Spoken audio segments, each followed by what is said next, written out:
Hey y'all, welcome to First Comes Love, Then Comes Marriage podcast. My name is Lindsay Jackson. And I'm Aaron Jackson. And let's do a first quarter check-in. Just checking in with each other. Mm-hmm. Yes. Our goals. We have 5 goals that we kind of separate for the year. What do we have? We have physical, spiritual, financial, family, and career. Yes. And you can pick any one or any two, but how are you doing? How are you feeling about this 2023 so far?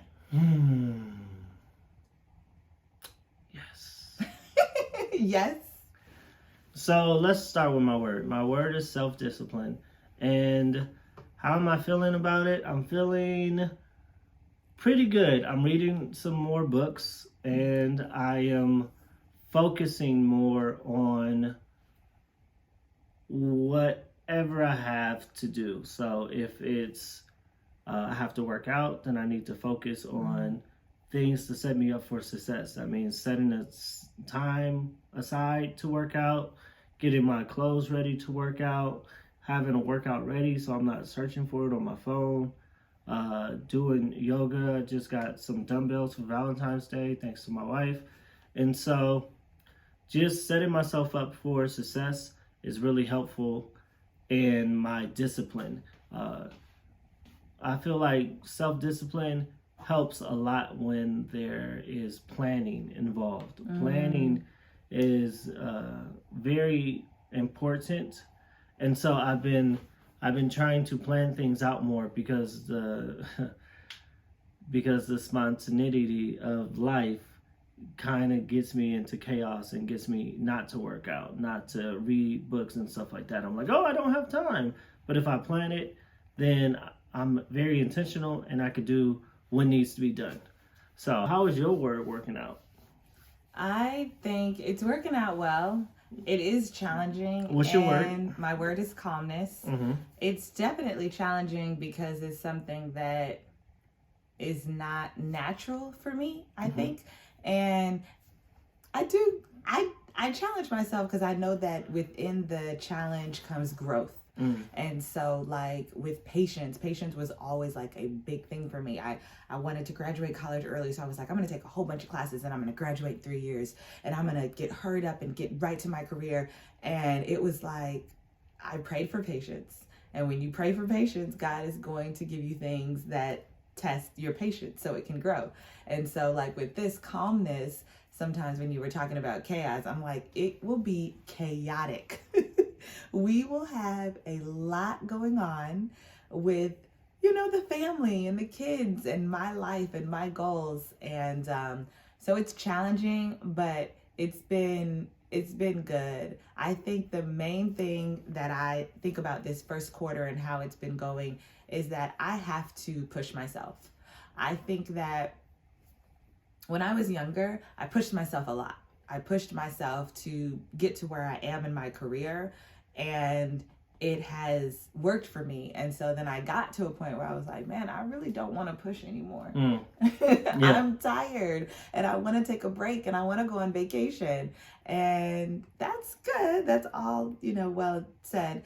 But I have goals. I have goals this year. And because I have goals this year, I need to push myself. And so with this past quarter, I sometimes can't take a nap. That's big for me. That's big for me. You know that because I'll literally cut whatever it is I'm doing. I'll be like in the living room with all the boys and I'll be like, I'm going to take a nap. That's it. Like I take my naps very seriously, but I've gone like 4 days, 5 days straight with no naps. And that's big for me because I have to work. And so sometimes I think of like Kobe, because my brother would send me a lot of Kobe stuff and, him getting up early or whatever it is. And so going back to that mentality that I had when I was younger, but going back to the mentality of getting to work. Getting to work, getting down to business. And it's been good. Mm-hmm. One of the reasons why we broke down the goals, our goals this year, into quarters, financial quarters, is because it makes it more obtainable. Yeah. Right? And I always think, I love basketball. I always think about the game, like the game of life. And so there are games when I'm watching the Lakers or the Clippers or the Knicks or the Nets out here where a team will be down 15, 20 points in the first quarter. Mm-hmm. And they end up winning the game in the fourth quarter. And because they learned from their experience, the things that was hitting them hard, the person who was making that three in the beginning of the first quarter was tired by the end of the fourth quarter. Yes. And so that's how I'm seeing my goals. It's like even if I fell off a little bit or anything like that, it's only the first quarter. That's right. Right? I got 3 more quarters to ramp it up, and I can gain momentum. So I feel like that is really important for me to know and to remind myself that there are some of my goals that I haven't really been on like that, but they're still there. I'm still in the game. Yeah. And so still being in the game is important. As long as I'm in the game, I can affect change. Just because you're down in the first quarter, maybe some people out there haven't had a strong first quarter. I know for January, it was tough for us because we traveled a lot and the kids got sick. And we were literally like, actually hasn't been to school all January. Like, what we paying for? You know what I mean? And it was like, and now we were in February, we're still trying to get a little bit of momentum. And when you think about it, like a quarter is 3 months less than. And I'm like, man, what did we do? And that's not the point. The point is, like you said, there's so much more to go. It's not just about. I had a word for you. You had a word for me, so I had to stop talking. Look, I was like, that's it. Don't even come on in. So, anywho. Okay, so I had a word for you. That's good. You had a word. That's good. Oh, the cheekbones up. That's good. I like that I can speak to you. You do, and you speak to everybody else as well. So keep it going, baby. What's going on? What's up? No, we're just. I was talking to you about the pod because we talk about the pod a lot, and now that we're doing it on YouTube, it's like, how do we prepare? And I felt like this was an important episode for us, even though it's not like an interview or anything like that. It's just us of checking in with each other, of saying, hey, keep going. Because it's nice to hear, one, and it's nice to hear that you haven't lost. Like, action does not like to lose, which I really appreciate about him. He's very competitive. He doesn't like to lose. But other people have to win. This is a whole nother topic. But he doesn't like to lose. And when he does think he loses, which I'm going to work on him with it, he stops. Right? And my thing is, the game ain't over until the fat lady sings. And so this check-in is what? That's the song or the show. The game, isn't it? The show's not over. The game's not over. It ain't over till the fat lady sings. You're right, babe. You're right. And just being in the first quarter, you know how they always talk about how many people, like 6 weeks into their goals, they quit, or resolutions and stuff like that. Yes. But that's for the people who think they already lost. And we didn't lose. Let's say I'll talk about some of my struggles, right? And because when you do job interviews, they say, what is something that you strengths and weaknesses? Yeah, strengths and weaknesses. Yes. So I'll talk about one of my weaknesses. One of my weaknesses, which I am turning into a strength, is time management, event management, knowing and anticipating what's going to happen. I got a day planner, and so I can write out. Usually Lindsay is my day planner. I'm like, what are we doing on Wednesday? What are we doing on this day?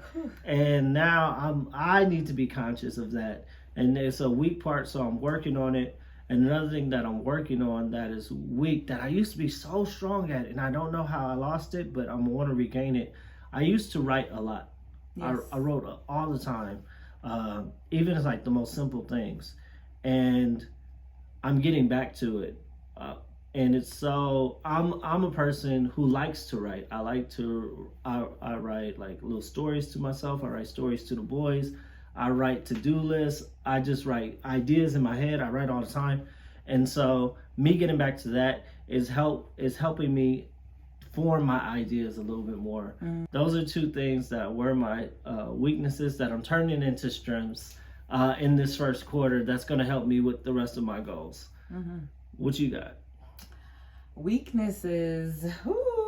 I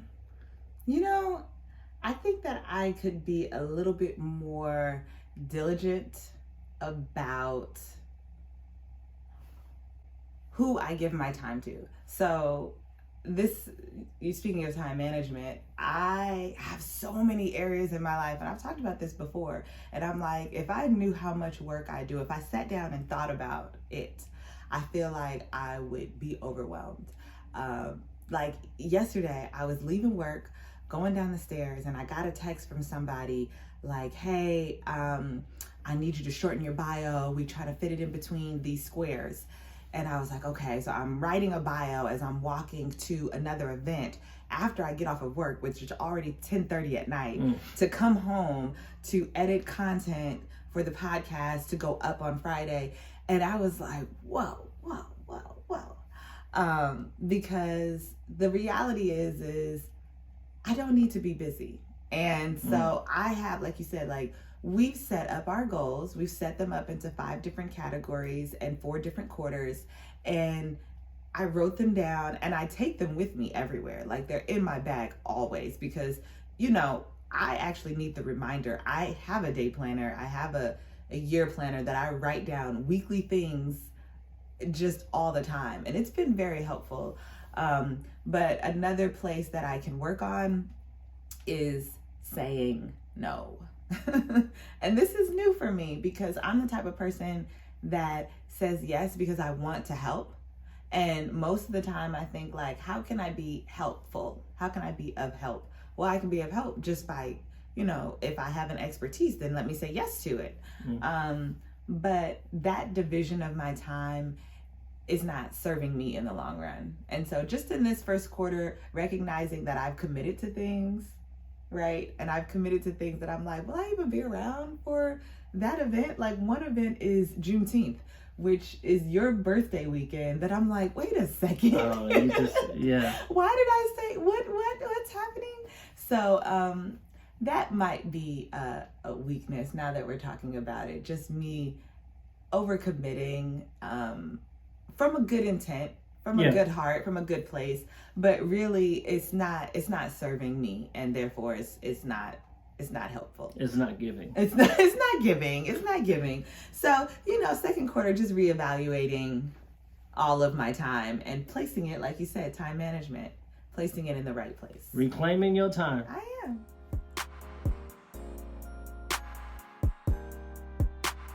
Welcome to the Am I Wrong segment of First Comes Love, Then Comes Marriage podcast.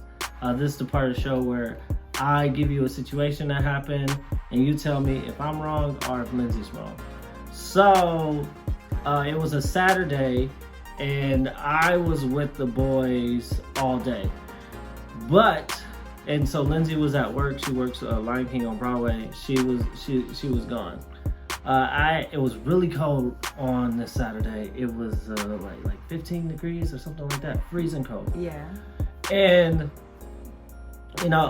me and the boys, we weren't out all the time. So I had like some sweatpants. Underneath my sweatpants were some basketball shorts, and I had a t-shirt on with a sweater and a big jacket and everything. And so I only went out to take Christmas, our dog, to go pee and poop, and the rest we were in the house all day.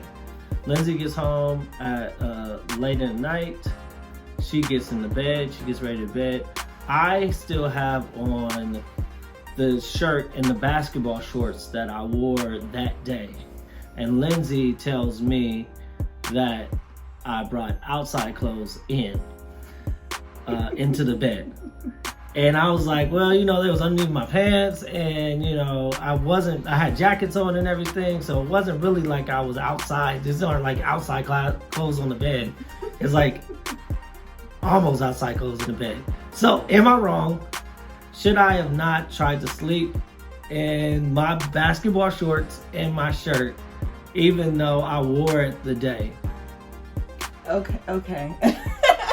I remember this day. It was freezing cold, but we have very good heating in this apartment. I will say that. And we have comforters and sheets and blankets, so there's all of that. But also, to me, I was raised where you don't wear outside clothes inside. And also, like, we take off our shoes at the door, okay?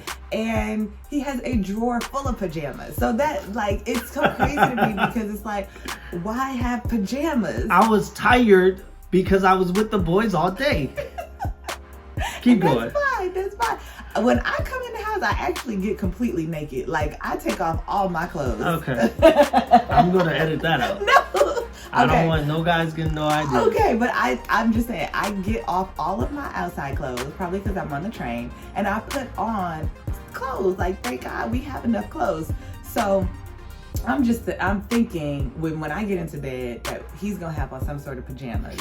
And I'm going to have on pajamas, or at least down to the underwear. You know what I mean? Not the day clothes in bed. So y'all can tell us what you think. You can DM us, First Comes Love, TCM. You can always call the voicemail at 412-5683-763. That's 412-LOVE-POD. Or you can email us, let's talk at firstcomeslove, Welcome back to this March check-in, quarter one check-in at First Comes Love, Then Comes Marriage podcast.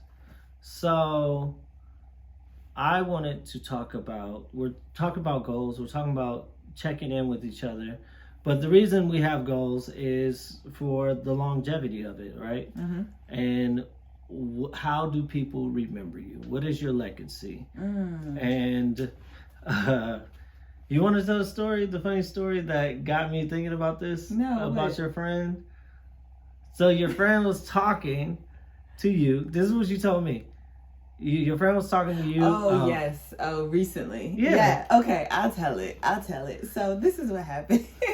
I was at a birthday party for my friend, and I'll use the term friend loosely because we are coworkers that I enjoy working with her. So she's not a coworker that is cordial, but she's a little bit more friendly, but not a friend, if you will. So anyways, we're at this event and she's introducing me to her friend who I didn't know.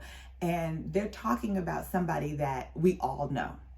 And they're like, yeah, oh, when we're talking about signs, a lot of people like to bring up like Aquarius, Pisces. Yeah. So they're like, oh, this person is a Taurus. And I was like, I'm a Taurus. And they were like, oh, no. But because they don't like this person. They're like, well, she is a Christian. And I said, well, I'm a Christian. They're like, oh no, she's a super strict Christian, like the daughter of a pastor and like no sex before marriage.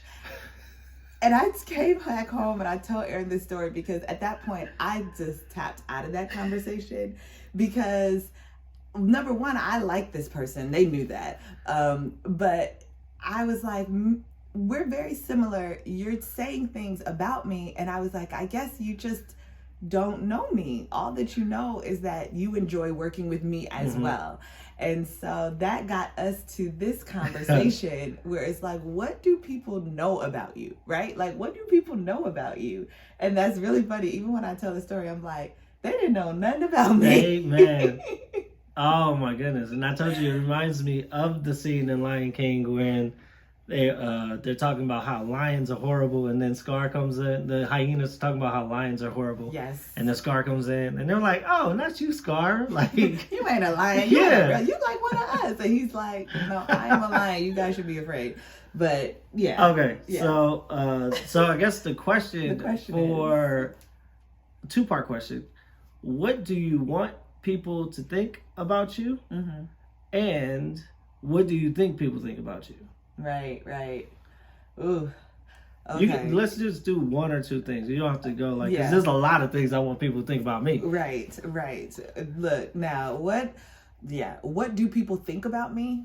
Okay, let's see. What do people think about me? What do they think they know about me? They know I'm a dancer. And based off of that conversation,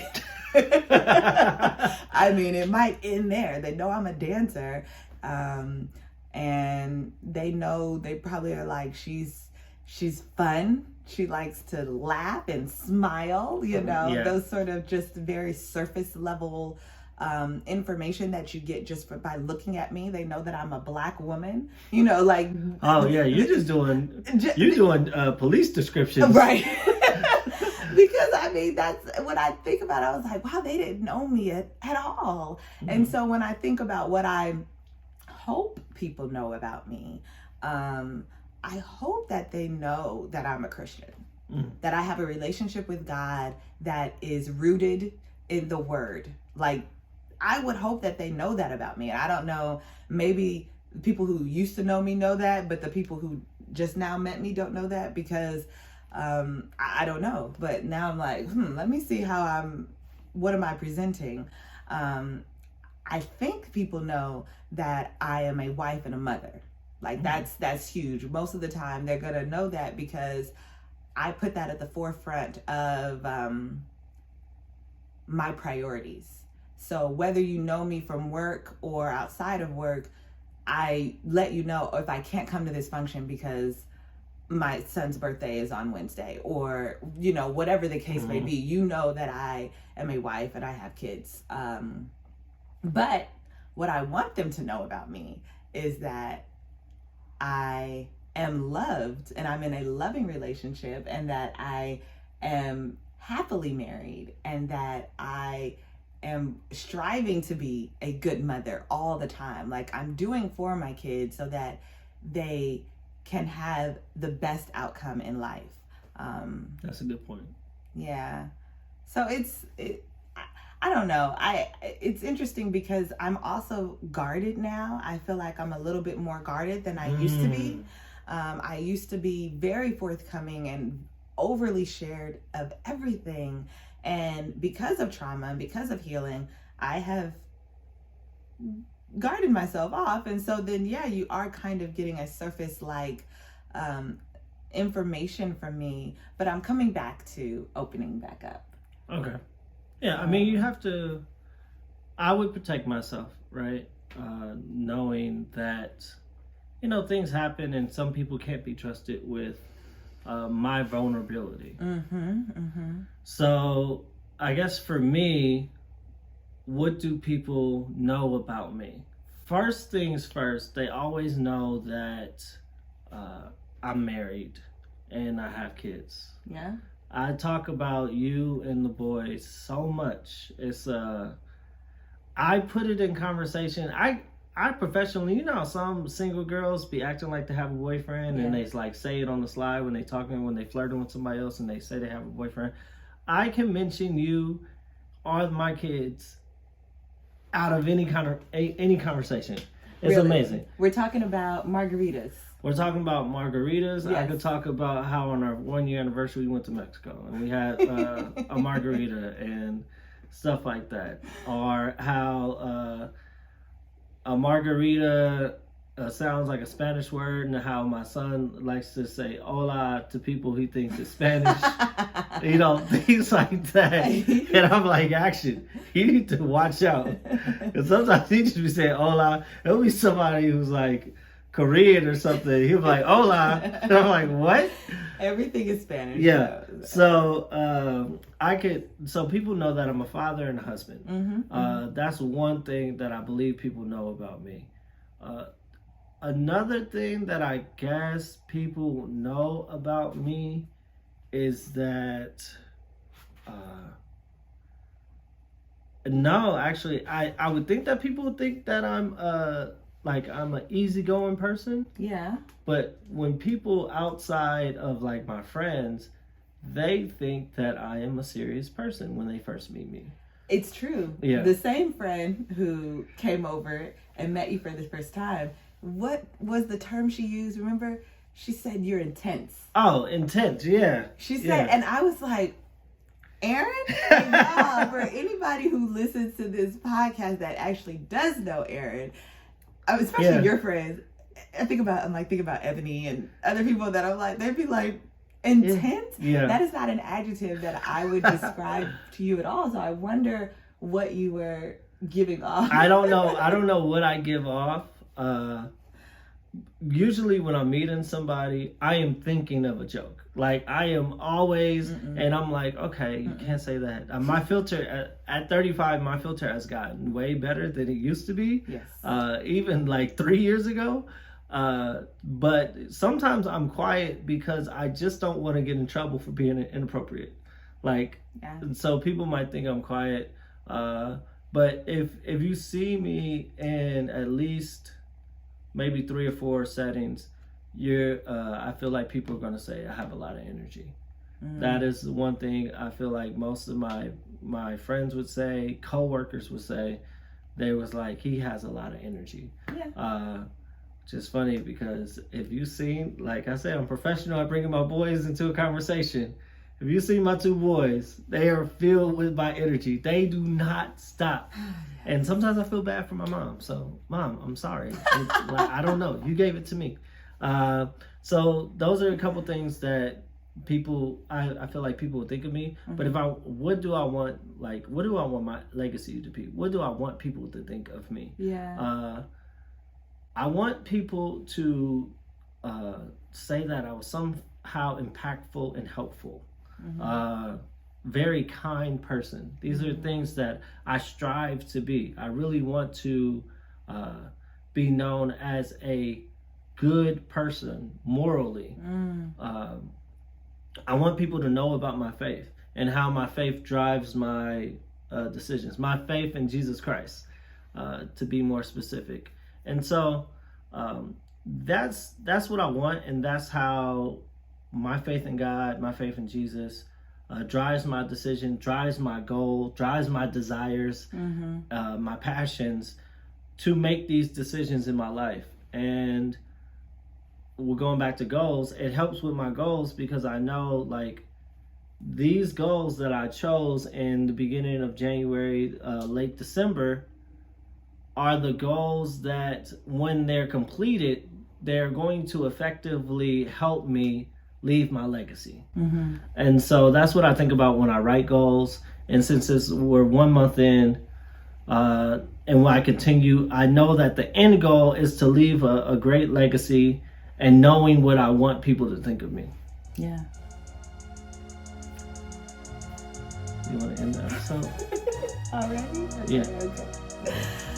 Thank you for joining us on First Comes Love, Then Comes Marriage podcast. Please subscribe to our YouTube channel. You can also reach out to us on Instagram or TikTok, First Comes Love, TCM. You can call our voicemail line. That is 412-5683-763. It translates to 412 Love Pod, like Love Podcast, Love Pod. You can also email us, letstalk@firstcomeslove, thencomes marriage.com. See you next Friday.